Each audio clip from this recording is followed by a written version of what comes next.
Guys, welcome back to Iris After Hours. Here we are in the studio, as you can see, with the amazing Jason Evigan. Now, if you haven't heard of this guy, you're not in the loop, man. Like, everyone knows who Jason Evigan is. Jason Evigan is an amazing musician, record producer, and musician.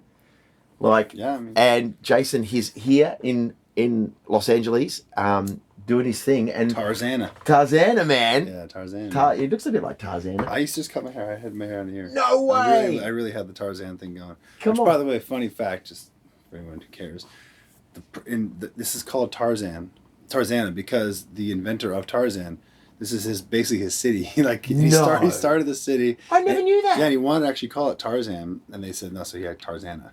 So this is literally Tarzan. I love this. Yeah. Actually, I'm going to move here now. It's a fun fact. I'm going to move here now. So that a lot of people are moving here. Because I wanted to play Tarzan back in the day. I actually got an audition, and I got the Tarzan 2. Was it? No, George of the Jungle 2. I was going to play one of the apes. I was going to be the animatronic ape, but I had a clash with. You were going to be an animatronic ape. Yeah, well, you got to be the actor, and then they put the things. Yeah. That'd be cool. Yeah. But I had a clash with the theatre show I was doing at the time in Australia, and so I had to say no. It was terrible. So I've got to, It gets in the blood. Yeah, exactly. Yeah. And George of the Jungle is Tarzan. Come on, just, Yeah. A dubbed down version. Maybe a dubbed up. I don't know. I like George of the Jungle. I know, he's so good, isn't he? I'm a big George of the Jungle fan. I know. Come on.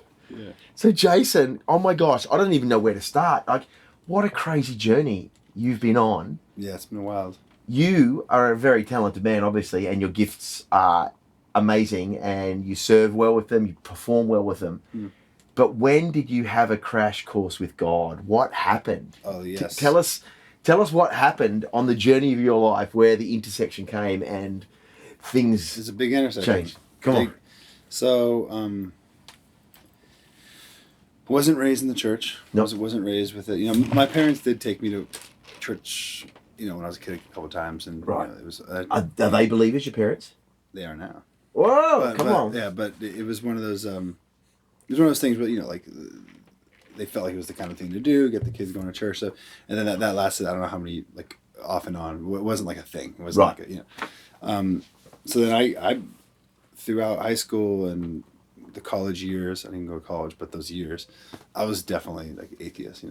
I was heavy into bands that were just Korn. I love Korn. Come on. Love Tool. Love all that heavy stuff. I mean, I still love all that heavy stuff. But yeah, I was. So I was writing. I was a singer, guitarist, played in a band, and writing songs at this. Writing songs. I mean, and I would even write songs about just think for yourself, you idiots. I was really anti. Wow! Come on. And looking back, I mean, even now. Jesus doesn't have the best PR, the team. There are, you guys are awesome, but the majority of this country and the publicity around Jesus is, we can get there later. Yeah. Different story. We could use a little work. Come on.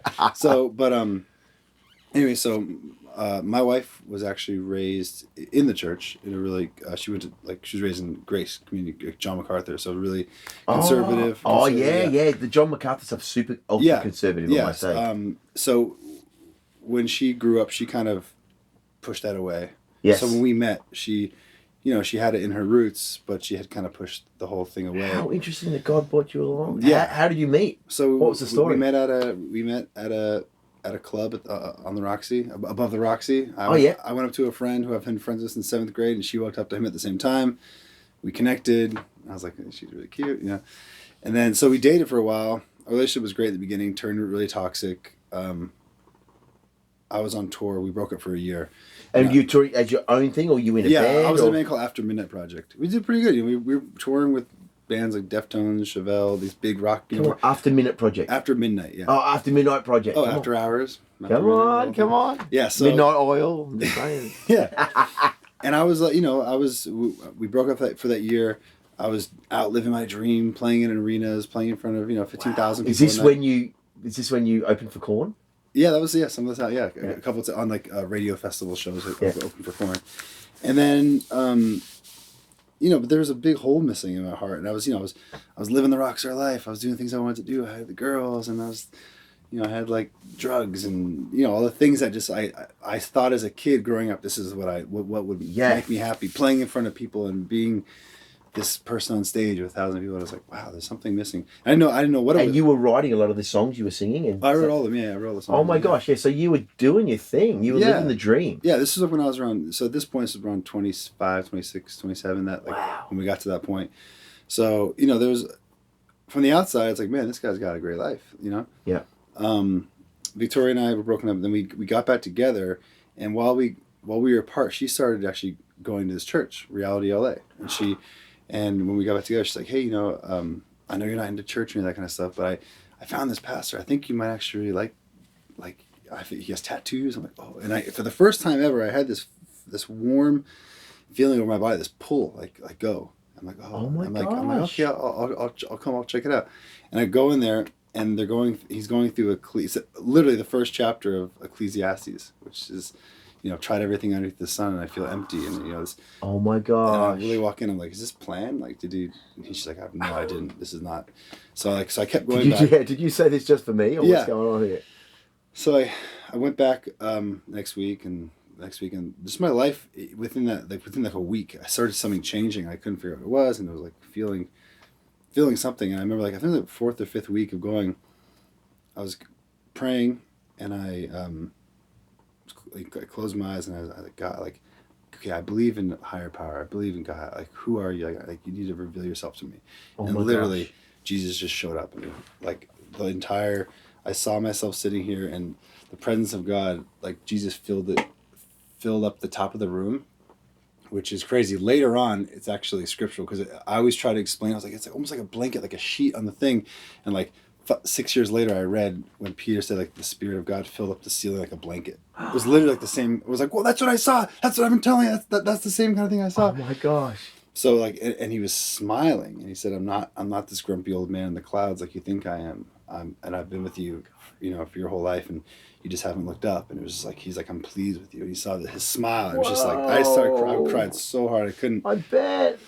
So that was like a crazy moment for me, where just my whole life just shifted, and I literally. Oh my gosh, that's incredible encounter. Yeah, and I actually experienced what it felt like to have a new heart. Like, I was able to watch really disturbing things a couple of days before that, and then after that experience, I literally had like a kid's heart, like borderline PG-13 R-rated films. I'd be like, okay, where that was never a thing. So it was like this like something broke off. Oh my gosh, like a purity, innocence came back to you. And it's, and over the years it's hardened again, which because not as bad, obviously, because I haven't let myself go there, but it's like, I almost missed that feeling where every conversation I'd be like, oh, like God, it was literally like a little kid again. It was actually really hard to function in the world for a little while, because all my friends and my family, and then it's interesting. So it was like a holy recalibration. Yeah, and then I'm in these songwriting sessions now. So at that point I started going into the songwriting world and producing for other artists, and I'd be in these rooms with people, and I'm like, I want to tell them about my faith, and so I'd always bring up I'm a Christian now, and everyone would kind of like, oh cool, and and I'm like, man, I'm getting all this rejection. It was really hard. So this is a long story, but I think it'll tie into. No, this is good, man. So then for a couple of years, I was like, man, I feel like I'm not getting through. No one's here. Even my parents, I was like, every time I talk about my faith and that I'm a Christian, people just don't listen. They kind of move on. But this is the greatest message that's ever been told. This is my life. So then a friend of mine, Sam Martin, who's another songwriter, he saw me getting really offended with when people would, certain things, and he's like, he sat me down, he's like, I gotta talk to you about this, and he's like, I really think you should meet my friend. He was this mentor of mine, this guy, Doug Coe, he's changed my life, and he's like this, he just passed away. He was a mentor of mine for a while, and he was so leaders from around the world would come to this guy for spiritual advice. Wow. Everyone from Obama to Hillary to everyone from leaders in Africa and some of that. And he was just this guy who was all about Jesus, So no way. Yeah. So I went. What was his name? Doug Coe. Doug Coe. Yeah. Wow. And I went and I sat with him and just instantly got rocked by him. And he started, he asked me, he's like, all right, you call yourself a Christian? I was like, yeah. And he's like, why? I was like, because that's what I'm supposed to call myself. And he's like, where does it say that? And I was like, I don't know. And I couldn't find it. And I was like, well, I'm a Christian. It's Christ. So anyway, so we kind of started unraveling things, and he started teaching me about a new language to speak about. So when you're in these rooms with these artists, these people who, you live in LA, these people don't like the word Christian. These words are trigger words for people. Try to he said, just lift up Jesus' name and see what happens. Just lift up his name. And I was like, all right, let's try it. So I'd be in the studio with massive artists, and I'd say something like, "Oh, are you religious?" And I'd be like, "No." And they're like, "Are you a Christian?" I'm like, "I'm a follower of Jesus." And people would be like, "Oh, what's that? What is that?" And then it opened up a door for me to be able to like say the message without there being this wall, this blockage, right? Yeah. So it was really powerful. So then that journey led me to being like, okay, I can be really open with everyone about my faith, and I'm a follower of Jesus. Little things like that. So and then from there, it's been like, in the music industry, people kind of have been able to know me as that, but I'm also like it's not like I'm this, because the stigma of what's going on right now. Judgmental. Yeah. So that's been my kind of journey. It's been really cool. I've been loving done some podcasts and be able to talk about it in like totally, secular podcasts and that kind of stuff about it. And it's been, I have kids every day on Instagram hitting me up like, oh my gosh, I'm like a closet Jesus believer, and I haven't been able to like talk about it and this and that. And like, you gave me a new like fresh perspective to be able to talk about it. So it was cool. Oh, that's amazing. So that's been my. And so, what about your wife? Where was your wife tracking in all this as well? Okay. So how did that all tie in? So then, so when this happened, first of all, when I had this experience, she came from, that other world where they don't believe that stuff even exists anymore. Yeah. So she kind of was like, oh, cool. Like, she didn't even believe. I couldn't tell her parents. Her parents would have been like, her parents. The encounter. Yeah, her parents were really excited that I became a believer. I never told them about my encounter because they would have thought it was BS. And, and it's funny, in Victoria and I, so for the first year, I was going to these community groups, and I was talking with all these people at the church, and I was like, man, I'm just like not connecting. Like, I feel like I had this insane encounter with like the creator of the world. Whoa. and I'm in this community, in this culture that I'm like this felt way bigger than the culture I was in at the moment. So, yeah. And every time Victoria and I would talk, we'd just fight. Cause like, I was like, I had this fresh, no baggage came with it. It was just, I just met Jesus on like a, you know what I mean? Like, it wasn't like, there was nothing, it wasn't, I wasn't raised in it. I wasn't, so then when her and I went to this guy Doug together, and then once we came together like that, and we had this new understanding of it, our relationship just went through the roof. It really like flourished. Wow. Like crazy. Yeah. Wow. So. And is this when you were married? Yeah. After like the first year we were married, like the first year was tough. Like we were talking about. So did you get married before the encounter or after the encounter? I got married after the encounter. Oh, did you? Right. Yeah, but and was that something to do with God too? You thought, let's. Yeah, it was all that. Yeah. It was. Yeah. What was that journey like? Like deciding to get married. Yeah. Yeah. Because here you are in the world, all of a sudden, just living, doing your thing, successful, like rock star, really, and then you encounter God, and then the girl you're living with, who you're with. Yeah. Oh, how did that process unravel to leave you? Because there's probably a lot of people that this happens to. Yeah. Well, I mean, it's funny because we originally kind of broke up because she, before I had this encounter, she had mentioned like, "Are you ever going to marry me?" And then once she said that, she got really embarrassed about it. I was like, the pressure was on, and then we started fighting like crazy, and then we broke up. Wow. So then we got together, and it was, then I had the encounter, and it was just one moment. I was driving down the street, and at this point, I had no money. I had $150, $200 in my bank account. Oh my God. She was supporting me. So, yeah, it's touring band life. It's not a lot. You don't make too much money. If you don't have that huge radio single as a band, where you're not headlining the shows. Yeah. So I was driving down the street, and I drove past Norman's Rare Guitars, and I went right past, and I saw a ring shop, and I was like, I'm gonna go sell my guitars, and get a ring there, and I'm gonna do it. I'm just gonna jump in. I'm like, my dad said something too. He goes, no, sorry, Victoria.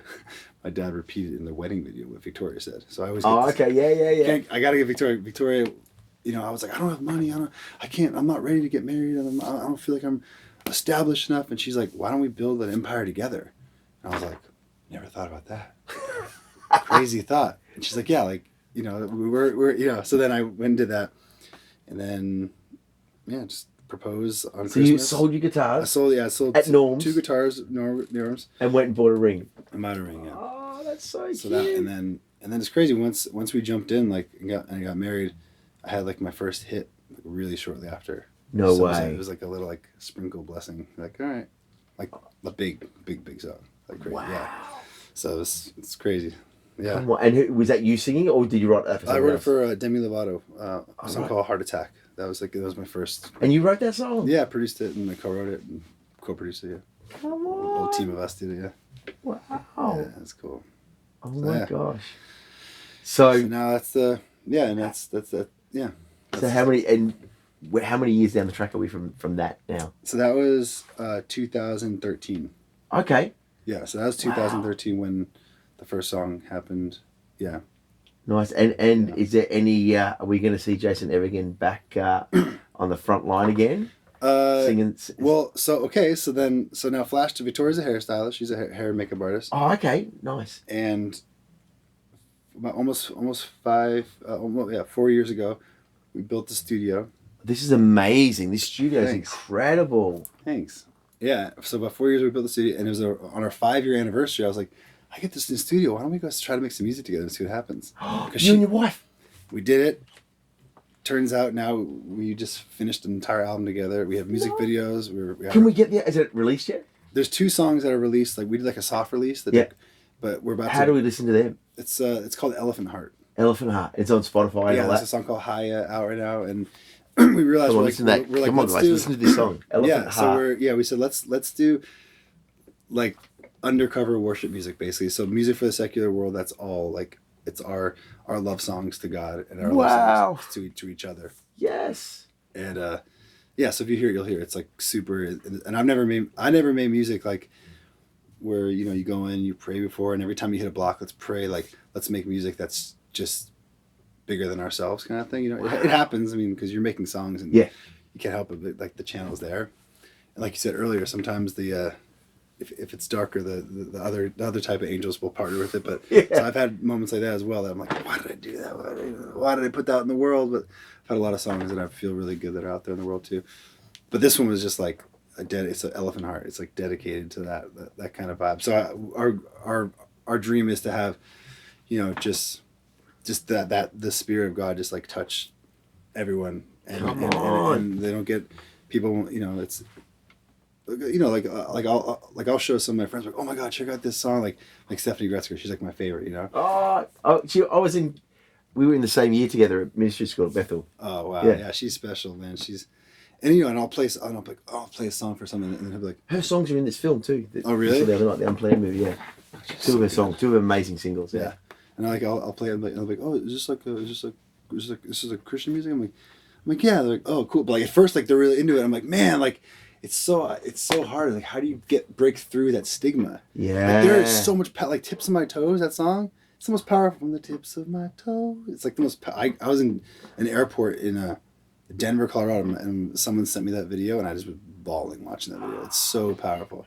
Wow. So, and I feel like, but that song could cross over to everyone. Do you know Stephanie? Actually, we're text friends, but we haven't really.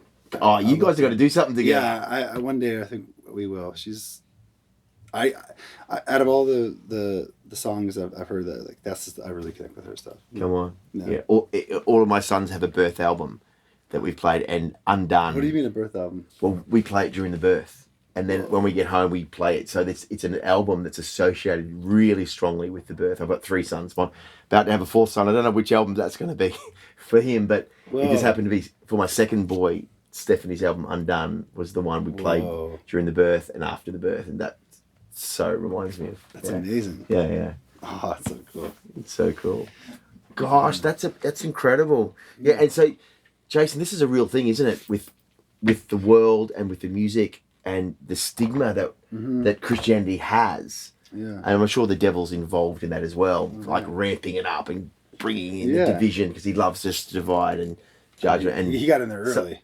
And some of our behavior. Constantine, I mean, that time. Yeah. Long. There was like a really pure time right after Jesus and that Constantine got a hold of it, Rome got a hold of it. There's like I always want to go back and like, what was that moment like when it was just like the purest? Yeah. People just going out and just like by thousands, you know, that you see, you know, I feel like it's happening places around the world too still, but it was just so pure, you know. It wasn't, Yes. It wasn't like you have to be this religion, you have to be this, and it was just like this movement that happened. So yeah, a real freedom and yeah, a non-religious relationship with Jesus. Yeah. So yeah, I'm trying, you know, I think we're all trying to make that happen again, because it's just if I can share that experience I've had, that like that freedom and that peace I experience with other people, you know, it's very different than it looks like, you know. I think to a lot of people, like to what it used to look like to me as a viewer, just from the outside world, you know. Yeah, and I don't know, but have you met other people on the same track with you? Because I see a lot of people. Just, we even had in our community, just this January, there was another musician, and he has actually got a following, and he plays around, but he fully got radically saved through an encounter with God in January this year. Whoa! And he was just in the world doing his thing, and here he is landed. Yeah. In Jesus. Yeah. And now we were just helping to love on him and be with him. He's gone off to shoot a movie now. And yeah, I just had another songwriter friend of mine who I've been friends with for a while came up to me at a show, and he looked really healthy, and it was like his hair was like, he's kind of had a glow. I'm like, dude, you look great. And he's like, bro, I just wanted to tell you, like, I had this crazy encounter with Jesus. I was like, what? Out of all people, like, you did? Like, last time we were talking in our house, it was crazy. But I was like talking about this stuff, and he's like, I just want to tell you, because, you know, like, our little conversation just had a piece of the puzzle, and I met this girl because I saw him in an airplane going to Sweden. I gave him this book to read on the plane. He's like, all that stuff, it just tied in, and then I met it's just cool how it happens. It's like planting those little seeds, you know, of life, you know. I just kind of, so it's cool. It's more and more, I think the message is like, and I think a lot of it in the entertainment business, actually, I think like the message is kind of unraveling in a little pure form, maybe. Yeah. You know? And even just like with what I see at Evergreen with Tommy and Jack, and you actually took them to meet Doug as well. Before he passed. When did he pass away?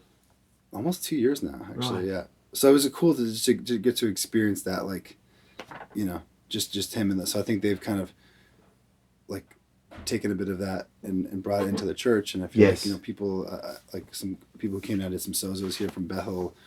It's just like, I feel like there's a movement realizing like, hey, we gotta, like, it's 2019, and we're in a country that really like doesn't want anything to do with that, because we have, you know, there's leaders who are claiming that they're followers of Jesus who are not really living that way, you know. So it's like, so it's a big turnoff, but it's like, man, if you actually look at the pure message of what's going on, like what happened, like we read these stories and you see like the life-changing effects it can have on your life. It's like, okay, how do we get that in like a same message, new package? It's like, and then it goes as far as you know, when I was there, I talked to this ancient linguistics. And he was saying that, you know, all languages are dying, right? He's like, this is the way.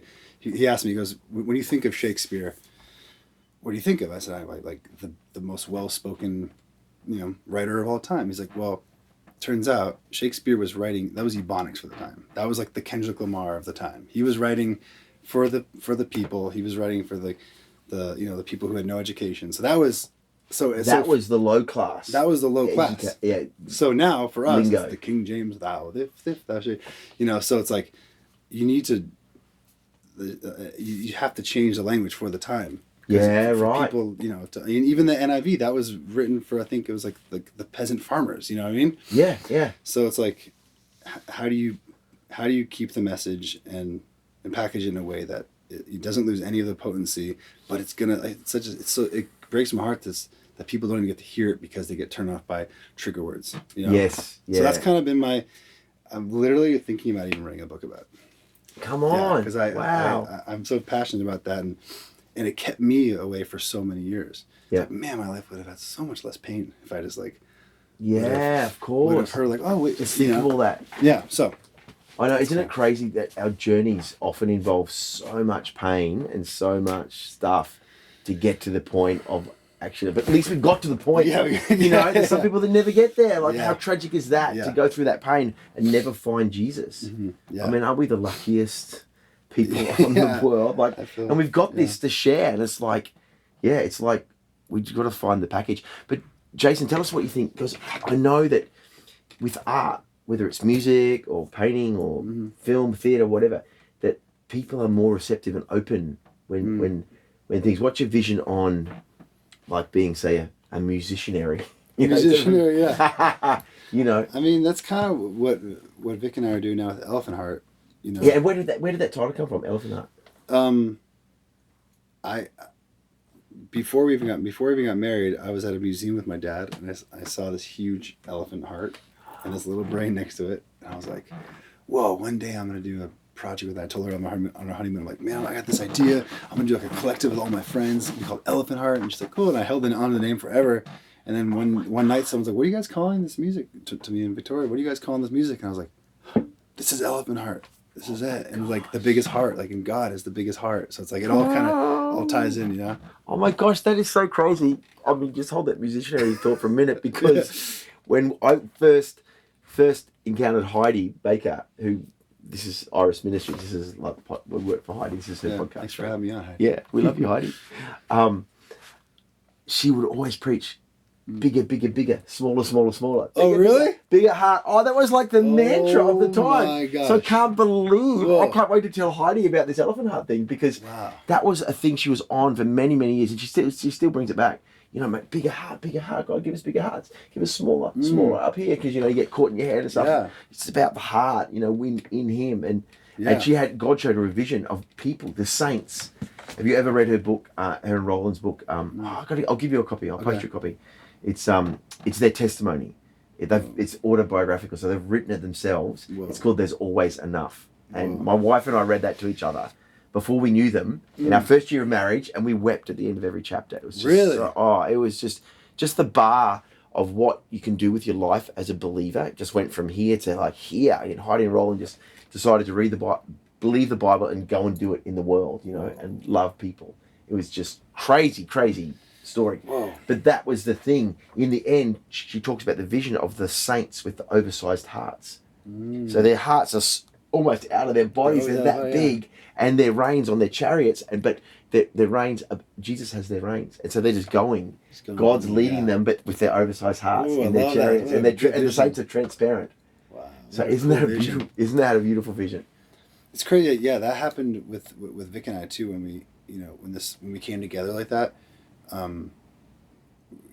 Because we'd start taking these trips, and we would just, on the trips, we would like bring kids like school supplies and books and all this drawing stuff. So, someone told Victoria, said one time, you know, when you go there, a lot of people are going to beg for money. Instead, sit with the kids and just give them like art supplies and that kind of. So we would bring these huge big backpacks of that, and we would do that on these trips, and we would run into when you do that, you sit there with the kids and you start drawing, and then their family comes up. Before you know it, the family's like, "Hey, come on inside, let's cook you dinner." And then before you know it, you're like living with a tribe of people there. So once we, when we had this encounter, we kind of came together. We started realizing that like our purpose was to serve and to love. Come on, wow! And how huge is that to realize it's really cool. And because usually in the industry, where it's all about you as the artist. Yeah. That it feels like, there's an entitlement to some degree. It's about me and serving me, which it is in a way about you, but there's a power to serve, to give, to love, in that. Yeah, when we go on these trips, you know, and we take vacations, and when we were in these nice places, I was like, man, I'm just not as happy as I am when I'm just like out with the people. And like, isn't that funny? Yeah, so we started doing that, and God just put us in all these really cool situations, and we were, this one trip we were planning on going to the Philippines first to do we're going to go to the Philippines, we're going to like relax there, have a thing, and then we're going to go do all this stuff in Laos and Thailand, and like our plan. So we're in the Philippines, we're on our way a couple weeks out, and the giant typhoon happens in the Philippines, and we're like, we're not going to go because of that. We're like, let's go there and make sure that we go help them out. We're not just consumers, you know. Like, can't if we just cancel a trip, like, sorry, we can't go. We really want our like nice vacation. Yeah, it's gonna be too hard for us. Yeah, so we go there, and my sister had worked there previously, so she actually has like this like bodyguard / like Rambo dude who's like first on call to all the scene. Like Red Cross goes to him for tactical plans. Wow. And we're like, okay, we want to go, and he's like, I want to have a vacation. And we're like, Victoria starts crying, like, no, we're gonna go help these people. And she's like, okay. So we can't go to the main epicenter, but there's this little village that hasn't been getting much help, and we can go there. And he's like, we'll go there and we'll drop off some dolls. And my back had gone out that day actually like really bad, so I wore that trip. I couldn't even walk. So Victoria went over to this little village with my sister and a friend, and they're gone all day. Comes back at night. She goes, "Get up! They're throwing a party. We're gonna go back to this village. They're throwing a fundraiser party." I'm like, okay. So we go over there, and it's pitch black, and they're literally throwing a party in the back, and we have like bottle service, and they like bring us a beer, and they're like, we're hanging out, like all these little. And there's just the island is run by kids, like it's all kids and a few parents, and they're all So it's just this magical little scenario. We're there for a few hours, and we're leaving.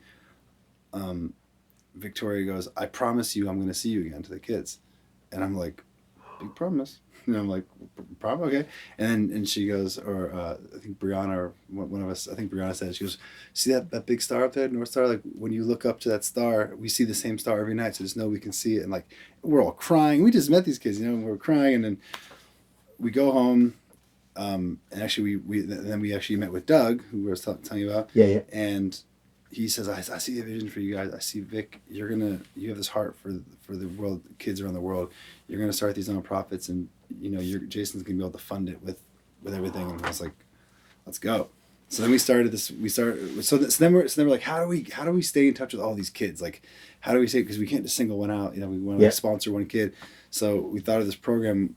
We thought of a program, a pen pal program through art. So Kids in America, we pair up with these kids with a kid in this little village, this little fisher village called La Hala, and every month they write and they draw letters back and forth, and we facilitate the mail. So we're actually like building friendships across the world through this program. Oh my gosh! So it's called Can You Picture This? That's our nonprofit we started up, and it's a beautiful. Can you picture this? Yeah, can you picture this? A cool name. And it's just the whole idea is just really connecting. It's so good for kids here to have understanding, because like there's themes like, what's your favorite toy, or what does your mom and dad do? It's like you get to see, and they get to see, like, oh, so a little 8-year-old kid here is like, whoa, your dad just lifts water all day long, or or your mom just sews these things or makes roof huts out of these, or and then sweeps dirt floors. Exactly. So now it's cool to see some of the parents here, like we want to go visit the kids. So the idea is to build these lifelong friendships, and then for them it gives them hope. Yeah. And it's so cool. So you see a little kid over in this village give up his favorite doll. Like, you're my best friend. I want you to have my favorite. It's like, it's all I have really, but here's my doll. So it's really building this thing. It's some people are like, oh, what is it doing? Are you going in there, and are you like some people are like, are you telling them the gospel? I'm like, yeah, that happens. That happens naturally when you're there. It's like, but our main thing is to connect these kids' hearts and love, and they're gonna they'll know you're my followers by the way you love one another. Come on. So it's kind of like, so it's I don't know, and it's cool what it's turning into. Now we bought a boat for them so they can go to school off the island, because the high school they drop out of high school. Because is that right? Because they need to get everything. Oh my god! It's totally led by this spirit. Like, we were not supposed to do this thing in the Philippines. We end up doing it there, and now we don't even do the other stuff in Thailand anymore. We were planning on, because it's on the Philippines now. So he's kind of got to listen and just follow the Wow, that's incredible. Yeah, so that's been cool. Can you picture this? Yeah, can you picture this? Yeah. Come on! Wow, that's incredible. So when did all this start? It started about 6 years ago. Wow. Yeah, about 6 years ago. So. Come on. No, I'm talking to him. Dry mouth. Yeah, you have some water. Let's have a drink. Yeah. Cheers, guys. Hey, have a drink while you're listening. Stay hydrated, by the way. Yeah. This is the key. Yes, come on. Tell us about this. This is really interesting. I drink about 3 or 4 of these a day. How much is in there? I don't know. Is that a gallon? No. I think so. How big is look in your hand though? This is a big Starbucks. If you can't realize, I'm a 6'6" big guy. But it helps to drink a lot of fluid. Yeah, I've been drinking a bunch of these, and I wake up. I've been waking up now this week at like 7 a.m. Really early for me. I'm like a really late morning guy. I'm like a 11, 12 p.m. kind of guy. So, but I feel way better, man. I'm loving this. Is that because you got to get up to pee? No, I wake up naturally like this. Yeah. So that's awesome. Water. Wow, come on, rehydrate. Apparently it gets rid of foot odor too, drinking a lot of water.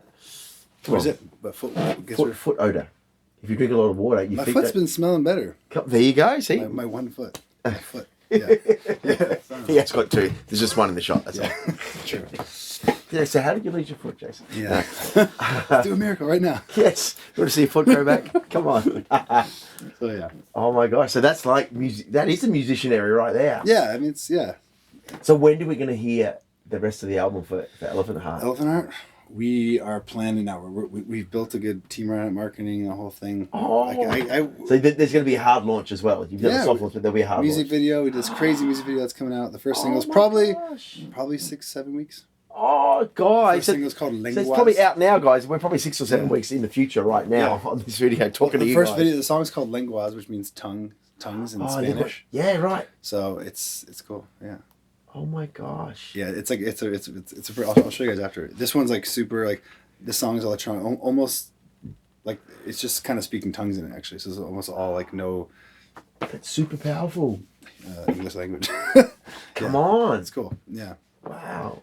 So, Jason, this is so exciting what's happening. And I can't believe the elephant heart thing. So in that museum where you saw it, that was at the size of a real elephant's heart and the size of its brain. Yeah, I mean the elephant heart's that big. Oh my god. Massive. Yeah, and little brains. That is crazy. Yeah. That is so you do music too. You're music. Yes, I haven't for a while, but yeah, I had bands and stuff back in the day, and I love to play. For me, I love to when I'm time with God, just sing and play and jam with Him and sing to Him. Really? Like make up an original song on the spot. Right now? You just wanted. I'll play you sing. Okay. Let's do it. Come on. Right, Come on. Let's see what happens. Shika Baba, come on. Okay. Sharabatia tarabatia taraba. Whoa! Sikarabakia tarabasia tarabashia tarabasia taraba. Whoa! Wow! Oh, come on, God. Whoa! Oh, God. Wow! Shitarabasia tarabasia titi. Thank you, God, that you love us so much. Thank you, God, just for your touch. Whoa, whoa. Our hearts are for you, God. Just so much you've given us. How do we respond?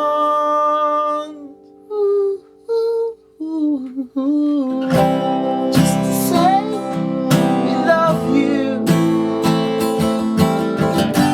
Just to say there's no one like you, God. Whoa. We're shipwrecked without you. We're lost in the dark, stormy sea without you, God.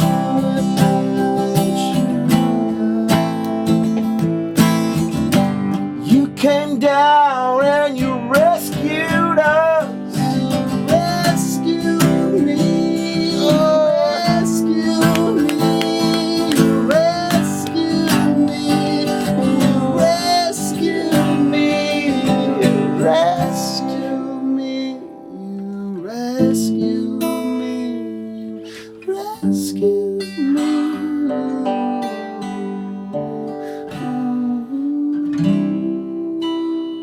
Whoa! Jamming out, man. Come on. This wasn't planned. The guitar's sitting there like, should we play? It's just kind of perfectly. But I love that. I love that.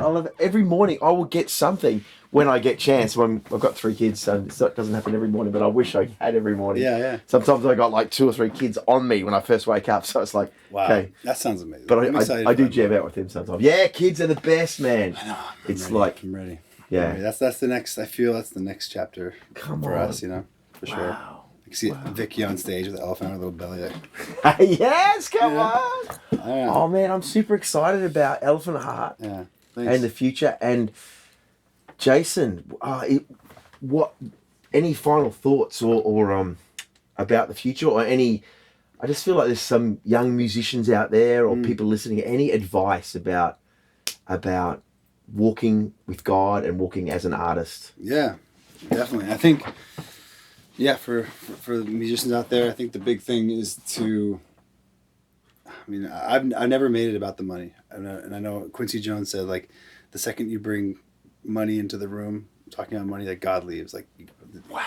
I know that was one of Quincy. I met him. He actually said it was so funny. I met Quincy Jones, and he walks out to me, and like I was like, "Whoa, Quincy!" And he goes, "Hey, man!" And he literally says, and I've heard him say other things, but he just said, he goes, "Make sure you don't bring money in the room. The second you do, God leaves." So I was like, it's so true. And like when you're thinking about that, and you're kind of like, "Oh, I got to do this," and you're striving for the money, it's like, you have to create a space. Because music is magic. It's like where do melodies come from? Where does this lyric that changes the world come from? Where does it? So it's creating a space. It's like this divine gift that God's released on the earth. Exactly. And he lets everyone use it. Yeah, and exactly. They don't even have to glorify him with it. Yeah. But when you do, it's flipping amazing. Yeah, exactly. But he's just giving it to everybody. Yeah, totally. So it's like creating a space for that, and I feel like when you're making music, to not compare yourself to others. Compare yourself to yourself. Like I always reference and be like, oh, how are these people doing that? And how do they get these sounds? But like anytime I'm comparing myself to the producer or the writer, I start like this weird fear thing starts coming in, and it's just, and then it becomes you, and you close this channel off up top. When you kind of just open and be like, all right, like what do you got for me? Like, what are we gonna? And this kind of this divine channel opens up, and that's when the good stuff. That's the only time I ever had actual like hits is when it's easy like that. Oh my Whenever I'm gosh. striving, it doesn't really, it doesn't really work for me so well. Yeah, like this. I did a song, "Girls Like You Run Away with Guys." It's like this. It's a pretty big song. It's out now, and that's your song. Yeah, well, I mean it's a Maroon 5 song, and I wrote. You wrote for him. Yeah, me, Star, and Circuit, and it's one of those things like Star was in the booth finishing another song he had just written, and the guitar line it came to me in my head out of nowhere. Like, where did that come from? And that's the start of the whole idea. So it's like, I didn't even try to come up with it. You know what I mean? Wow. So it's like when you have those little things that pop in your head, like if you have an idea that just comes in your head out of nowhere, like write that one down or record that one, because there's a reason there's a reason that came to you. So like, don't let all those little ideas just go to waste. Come on. There's like a little idea graveyard somewhere that like just sits there. Yeah. You don't want to like You don't want to fill that thing up. Yeah, at least you don't want to fill it up. At least try them all. That is awesome advice. Wow. And then I think with the, like we were talking about earlier with your faith, I think living it out. It's hard in sessions in studios when you're working with people and you're pulled this way and people want to do the song like this, and you're like, oh man, this doesn't really align with my moral compass right now. It's like people actually respect it if you come at it like if you come at it in a non-judging way. It's like, this doesn't really resonate with my heart. People are like, oh, okay, because it doesn't. The majority of people have their compass goes off too, and when you say it to them, it kind of tickles it. Like, you're right. Let's do something that's life giving. Wow. So it's like it takes a little bit of cojones to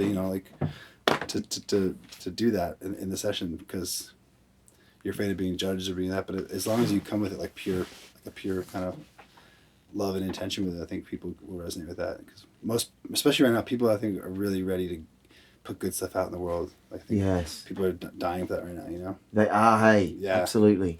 Yeah, and it's cool when you see if you like actually study how music goes, like it always goes around politics, and if you see from all the way back to the 20s, 30s, 40s, there's always a wave of where. And I was talking to this marketing genius guy, and he's saying there's a time right now, it's about to happen, where music's going to become really positive. We're in a really kind of dark zone right now because of where we're at, but it's going to come out. So yeah, because it follows ways, like it's just predictable, I guess. Because we're rehearsing a play at the moment from the 30s called "You Can't Take It With You." Whoa! And we're studying the music of the era because we're with Diane Venora and we research everything. Well, but the music of the 30s was because it was the Depression. It was to escape the Depression. So the music was very positive, very uplifting. When you put it on, it's like you feel like dancing, and you instantly feel like elated. Yeah, because the music of the era was helping the world to not focus on the bad situation they were in, but giving them an escape and thinking to the future and that it's going to change. Totally. Yeah. Wow, so interesting you said that. That's crazy. That's really cool. Yeah. So, I don't know, just being true to yourself is always important. It sounds generic, but it's gotten me, It's huge. Because there's no one. Don't be anyone else. Everyone else is already taken. Yeah, and I was talking about this last night. I'm like, if you follow your passion, it's like there's only one of you. Whoa. You know what I mean? There's literally there's a reason that you're created. Like there's only one of you. Whoa. So if you follow your passion and you live that out, like it's gonna be completely unique. Wow. Completely unique, you know? So and that's what the world needs. The world needs you. Yeah, exactly. There's only one Picasso because he just did what he does. You know? And there's a lot of imitators. Yeah. But, you know, so I think it's just important just to, and believe me, I'm not saying I'm like I've mastered it yet, but I'm trying my hardest to just do like what would I do? You know, like what would I do in this? Yeah. Yeah. So gosh, I think that's, I don't know, guys, but to me, that is like a huge takeaway from this time, Jason. That message to really be you and to be your authentic, true self, you know? Yeah. And that's God's artwork. Yeah. You are God's artwork. And He's, like you said, created you unique. And it's almost an abomination to not be yourself. Yeah, it is. You know what I mean? It is, literally. It's like sacrilegious. Yeah. Because God created you. Totally. And, you know, that's like it's even like, I don't know, I had a vision of like, say you have like a Toyota, but you put a Ferrari stamp on the front of the Toyota. It's like it just doesn't. It's not. You know, or it's like taking a Ferrari and putting a Toyota on there. You know, yeah, it's like that is uniquely. I don't know. It's a weird analogy, but I see a picture of that. Exactly. That's a great analogy because that Toyota can be flipping awesome and just keep it. Yeah. That's it. You put that fake, and you're like, that's fake. It's not cool. I have a Toyota Highlander. I love it. Yeah. Great car. I'm a Ferrari Highlander. Exactly. It's so weird. I saw a Lamborghini have brought out an SUV I saw the other day. I couldn't believe it. Dude, my friend drove one over here the other day. No way. It was absurd. I was like, what is that? A Lamborghini? That's not a Lamborghini. That's a different shape. What's going on? It's insane. It's really fast. I can't believe how many Lamborghinis are in Los Angeles because I used to have the Lamborghini poster on my wall as a kid. I definitely had the Lamborghini poster on there. And like, I don't know if I'd ever seen one live as a kid, except like in a museum or something. Yeah. And here, like every day I almost see a Lamborghini driving around Los Angeles. It's crazy. Come down to LA, man. We got Lamborghinis. Come on, you know man. What I'm saying? Whoa, this is the place. You know what's really funny? I don't know. This just a random story. I wanted a lion as a child, like, and my parents, when I asked for things for Christmas, they somehow would come through most of the time. And I asked for this. I was like, Mom, I want a lion. And I remember I was just so. I thought I was gonna get one. I remember waking up to Christmas morning, like, here I go. And I was looking around. I was like, and then like, well, the big presents usually happen last. They did like the surprise. And I just went and you were holding out. I was holding out, and they just gave me a poster of a lion, and I like cried. I was like, "This is." And I remember I put on the wall like, "Fine, I'll settle for a poster of a lion." But same as a Lamborghini. Yes. Random thought. You're taking me these thoughts, man. Come on. Anyways. Oh my gosh, Jason! Thanks for coming today. Thanks for inviting us in. Well, thanks for having me. Yeah. This has been incredible to share your story. This is the first time I've ever done like a podcast just for like a kind of Christian radio station or whatever the station radio station podcast. Yeah, podcast. Yeah. YouTube channel. Yeah, YouTube channel. Cool. It's my first time ever doing it, so. Come on. Yeah, I like to steer conversations and other things there, but this is the first time it's been like a. Oops. That wasn't what you thought it was. Okay, guys. You have to repeat it, and it doesn't happen again. You're like. Anyways, well. Thanks for having me. I know, absolutely. I just loved you to pray for us because, and just release, because you spoke that such with that word. I think that's the word for today. This authentic true selves. Okay. Just, can you release us to be ourselves and to be how God's created us to be, Jason? Okay. Whoa. Thank you, God. Well, first of all, thank you for even, God, for this interview. Oh, yes, God. And, trusting me to be in this situation on camera in front of people who probably know a lot more about you than I do. But I love you, and I just want to bless everyone out there right now, God, with just a reminder that you made everyone so unique. You spent time on them, molding them, and making them who they are the second they came out of the womb.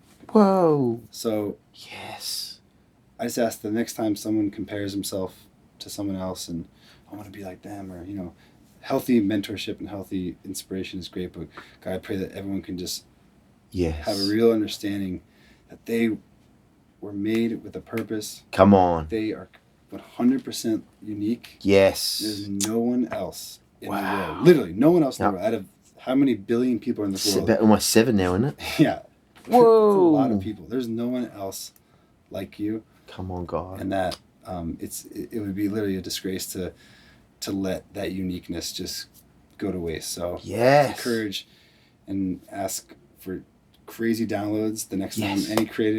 Anyone who goes to do some creative, that's the downloads from heaven, just hit them, and that and it can pour out, and that we can all be blessed by your incredible creations. Yes. So Jesus, thank you just for all these amazing people in the room, and for this day that we're gonna embark on and have some good lunch. Come on. In Jesus' name. Amen. Come on. You. Amen. Oh my gosh. Perfect. Oh yeah, quickly. We've always finished with these 3 questions. Favorite movie?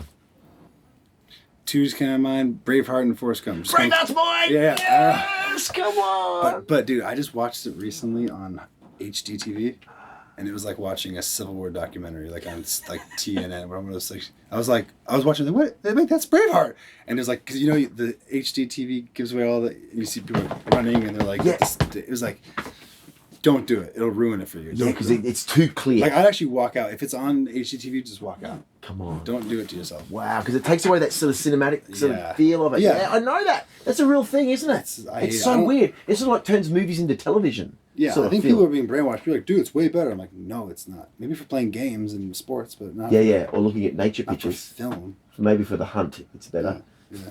But, that's what I think. That's my opinion. I agree. I concur. It's cool when you watch, like, Transformers, like, it's like the super high def, but you want like the grain and the film and the Exactly. At Forrest Gump. Yeah, Forrest Gump.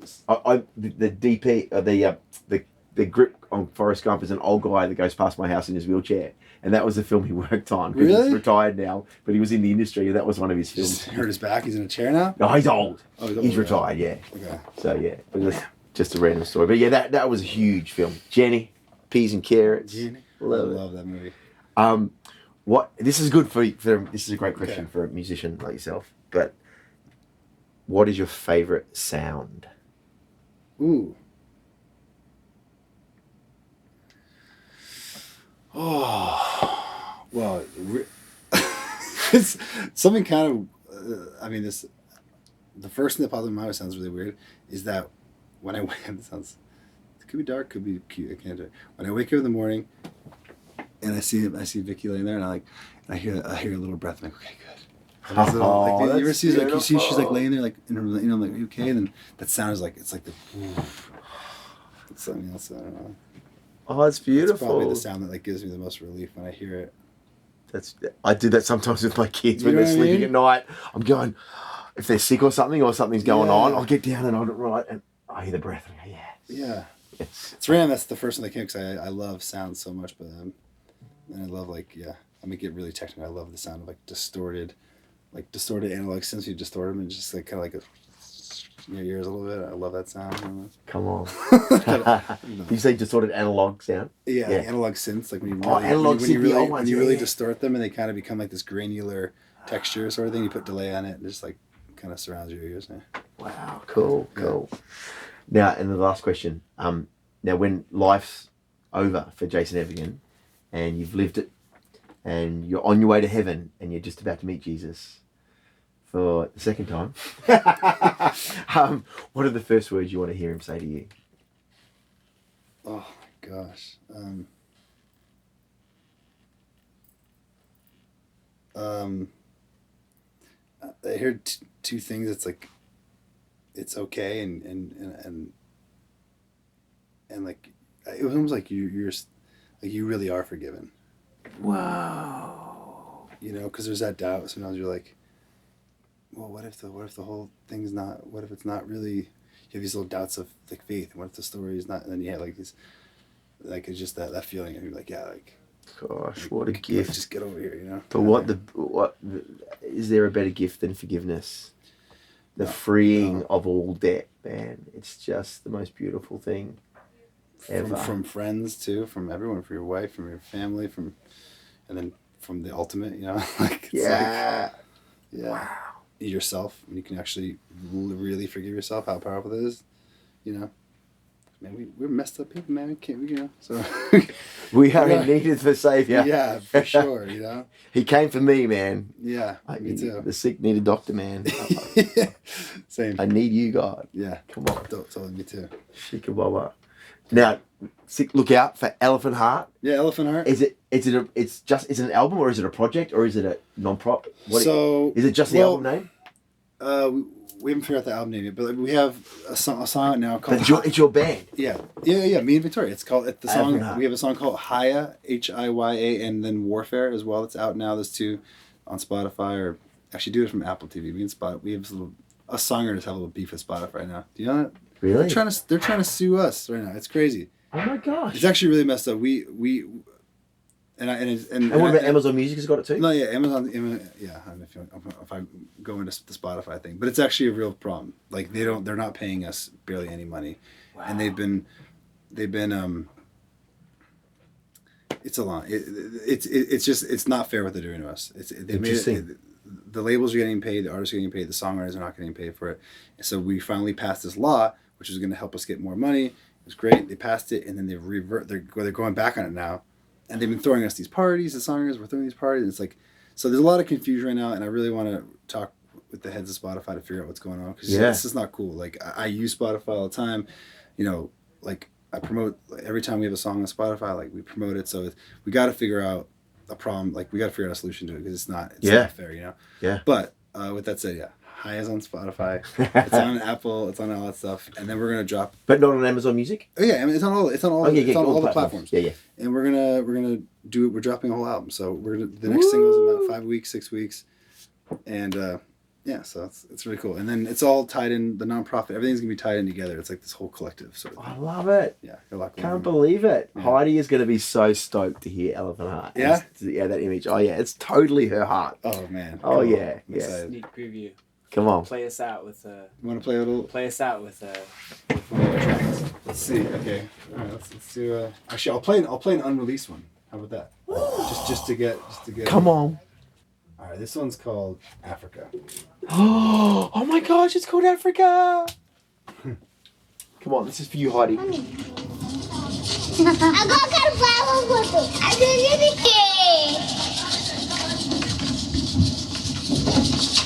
what I'm gonna do?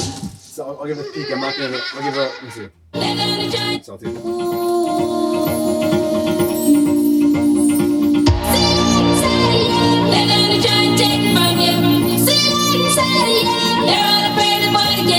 Don't let the people say what they say. No stopping you from getting your way. You are a warrior. They're gonna try to take it from you. They're all afraid of what you can do.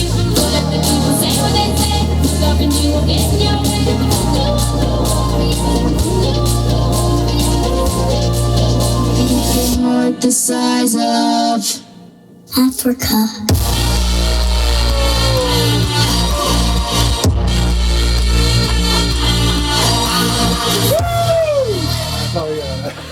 Come on! Oh my gosh, that is flipping awesome. Thanks. Come That's on. Cool. So, that's powerful. So beautiful, man. Guys, this is the future. The future. I can't wait, man. The glory is coming. The glory is coming through this music. God is on the move in this city, in the hearts of all of us, God. Yeah.